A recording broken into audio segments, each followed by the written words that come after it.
Peaches arrived home still with Alicia's advice, that strange girl that walked in on her in the bathroom, ringing in her head. There were two voices clashing in her mind. Alicia's, which says that making yourself happy is natural, and the voice that's always been there telling her that this is wrong. Hi, Peaches, honey. You're home? Oh dear, what happened to your pants? I tripped and fell. It's fine, Mom. Anyway, I have so much homework to do, so I'm just gonna go get started on that, okay? Have you eaten? Yes, Mom, I have. So clumsy, this girl. Peaches quickly runs to her room.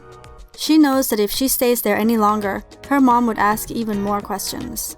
She puts down her bag and then collapses onto her bed. She has so much to think about right now. But if she were to give it a try, how would she even... She's getting more and more curious.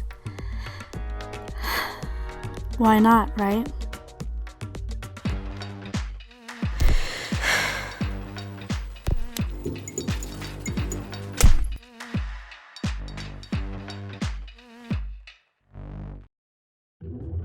Hey, wake up! Wake up! Can you hear me? Wake up! Peaches hears a deep man's voice calling her to wake her up. She slowly opens up her eyes to a familiar face staring right back at her. What happened? Where am I? Thirsty.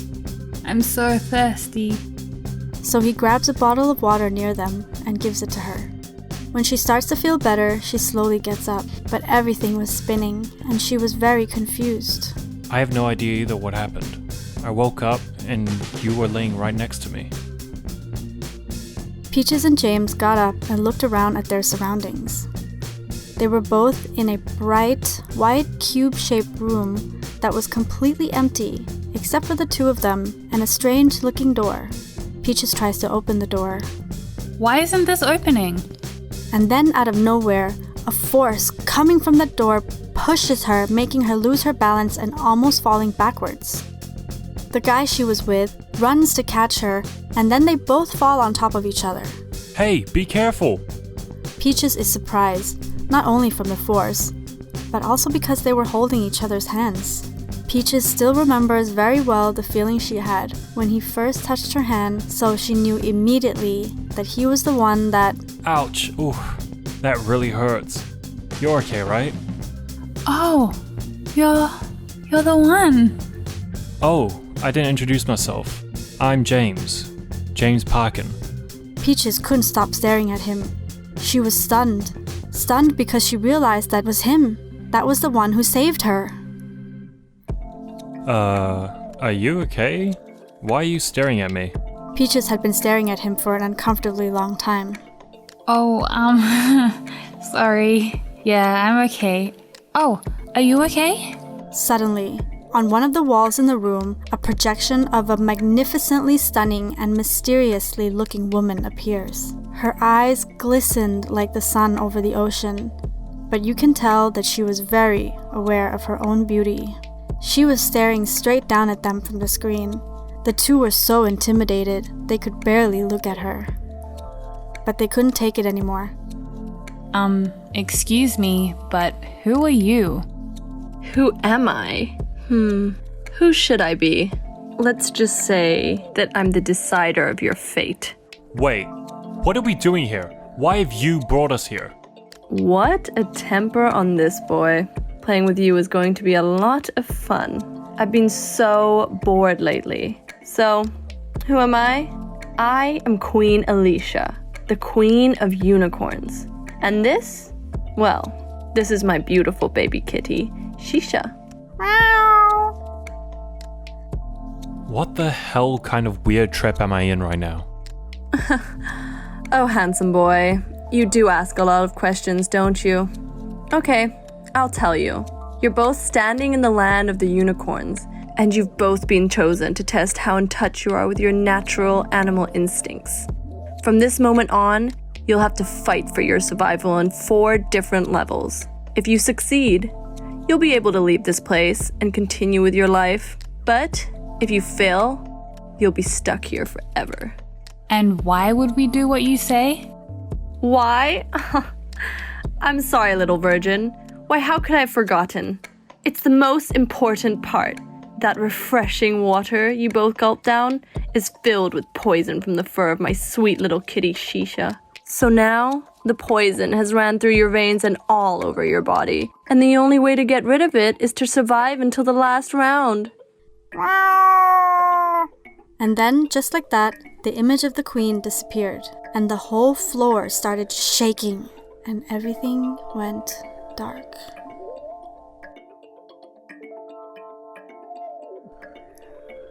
When they opened their eyes, they were both in different corners of the room. Peaches realized her hands were chained behind her. James couldn't speak, but he was trying to. James's hand had been tied in front of him, but he was unable to move or say anything because his mouth and entire body was covered in sticky, slimy honey. What is all of this? Are you excited, little one? Look at your boy's face. He's so excited he's wet all over. Please, don't hurt us. Just let us go. What? Let you go? The person who can let you go isn't me, my dear. It's Handsome Boy instead. Wait, what do you mean?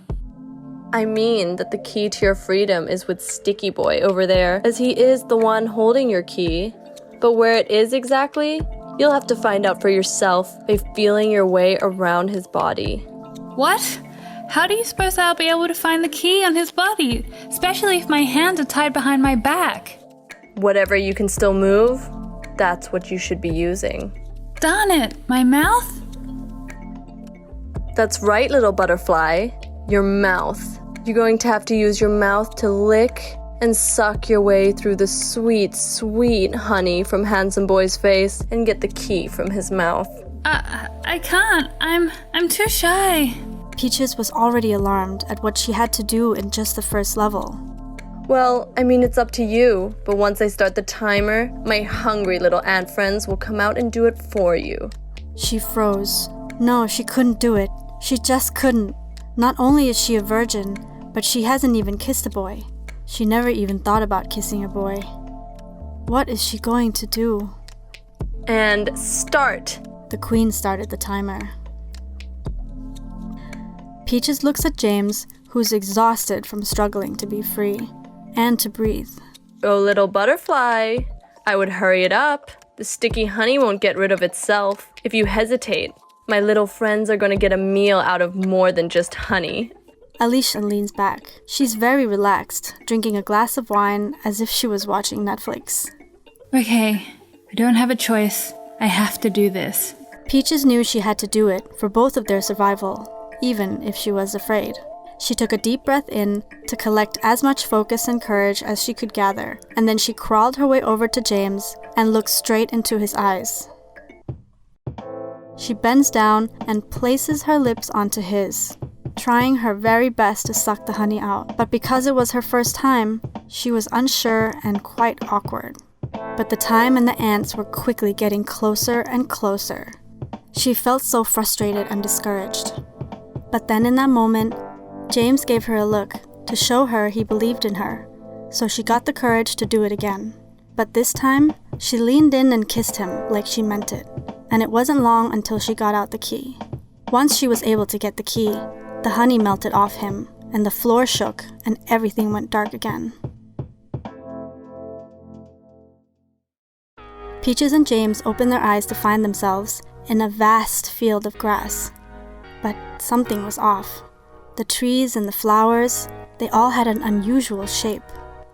Alicia and Shisha appeared again on the wall. That wasn't so bad. Not bad at all for the first round.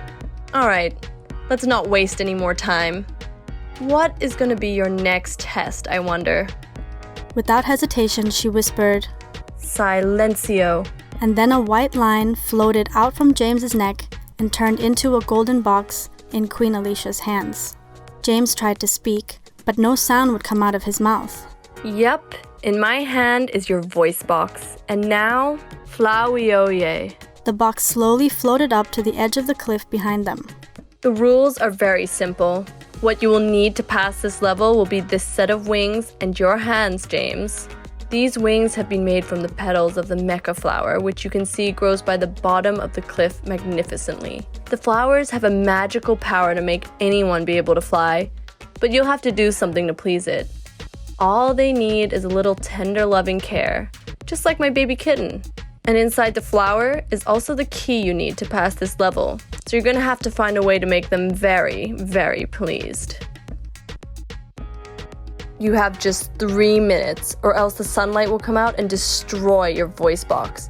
And if you can't get the key, then you'll be stuck in this world with me forever. That doesn't sound so bad, right? Peaches quickly grabs the wings and puts it on her back. She was terrified because of how high the cliff was that she needed to reach. And plus, well, she'd never flown before. As for James, he was frightened, but a little excited at the same time. He slowly walked over to the flowers and thought about how the queen said it liked to be pleased, just like my baby kitten.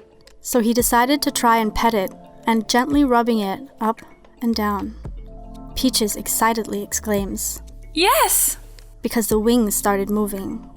When James sees that, he again slowly and gently rubs the petals some more. Peaches slowly rises from the ground, but then out of nowhere, she falls back down. Oh, little butterfly, if you don't let go and fall into the rhythm of the wings, there's no way you're going to be able to fly. James turns around and they look into each other's eyes. He nods at her to send her a signal that she can trust him, because he wouldn't let anything happen to her. Once she sees that, she knows that she has nothing to lose, so she trusts her feelings instead of her thoughts, and she completely lets go. She lets the power of the wings thrust from James's touch move her slowly up from the ground. Her body feels lighter and lighter as she flies higher and higher, lighter than a feather. At first, she was scared of flying, but right now, it feels amazing. What was she afraid of? As James sees her slowly float up, he starts to rub, still gently, but faster and faster to get to the key. And as she floats up higher, the petals slowly open up, showing the key inside. Almost there, just a little faster. But then all of a sudden, he hears from above. Ah, James, too fast, I'm scared. He was so focused on rubbing to get the key that he forgot that the faster he goes, the faster she flies as well. And since it was her first time flying, of course she must be scared. He has to consider her too while he rubs. So he lowers his speed and pressure to not be too fast and not be too hard while keeping his eyes locked on her expression. She seemed to be okay again and moves closer and closer to the voice box until she was just within reach of it.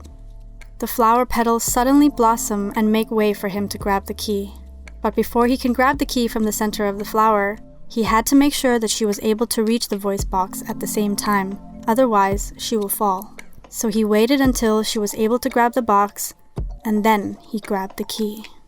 Once they both succeeded to grab their items, Peaches slowly floated down, and she had to admit that being able to fly so high felt amazing. But while she was floating down, James couldn't resist, and he snuck a little taste of the sweet, sweet nectar. When Peaches landed, a beautiful, mysterious door made from carved wood appeared in front of them. James looks at Peaches proudly, and they slowly open the door to the next level.